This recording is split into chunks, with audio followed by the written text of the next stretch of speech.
बिलासपुर के सिरगिट्टी स्थित एक होटल की पार्किंग में चल रहा था कीटनाशकों का अवैध कारोबार।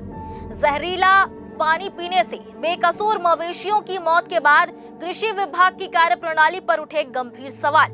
नमस्कार, मैं हूं सीमा और आप देख रहे हैं ग्रैंड न्यूज नेटवर्क।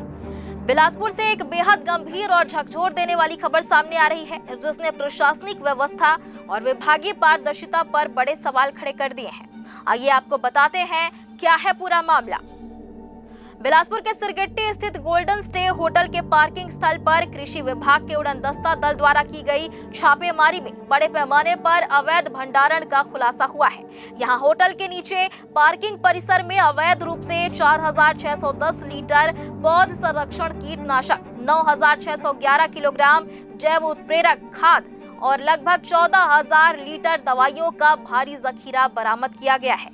शुरुआती दौर में मामले को दबाने और समझौते के तमाम प्रयास किए गए, लेकिन जब ऐसा संभव नहीं हो पाया तब विभाग को कार्रवाई करनी पड़ी।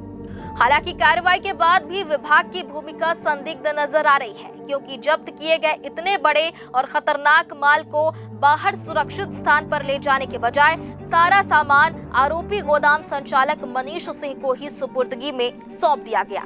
इस तरह के निर्णय से प्रशासनिक कार्रवाई की पारदर्शिता और गंभीरता पर गंभीर सवाल खड़े हो गए हैं। इस अवैध और लापरवाह भंडारण का खामियाजा बेकसूर बेजुबानों को अपनी जान देकर चुकाना पड़ रहा है। हाल ही में हुई बारिश के दौरान जब परिसर से कीटनाशक मिला, जहरीला पानी बहकर बाहर आया और उसे चाटने से एक गौ माता तथा 2 कुत्तों की दर्दनाक मौत हो गई, तब जाकर इस पूरे खतरे की भयावहता सामने आई। लेकिन हैरानी की बात यह है कि जब इस विभत्स घटना और विभागीय लापरवाही को लेकर मीडिया ने जिम्मेदार अधिकारियों से उनका पक्ष जानना चाहा, तो उन्होंने किसी भी तरह की जानकारी देने से इनकार करते हुए केवल लिखित शिकायत कीजिए कहकर अपनी जिम्मेदारी से पल्ला झाड़ लिया।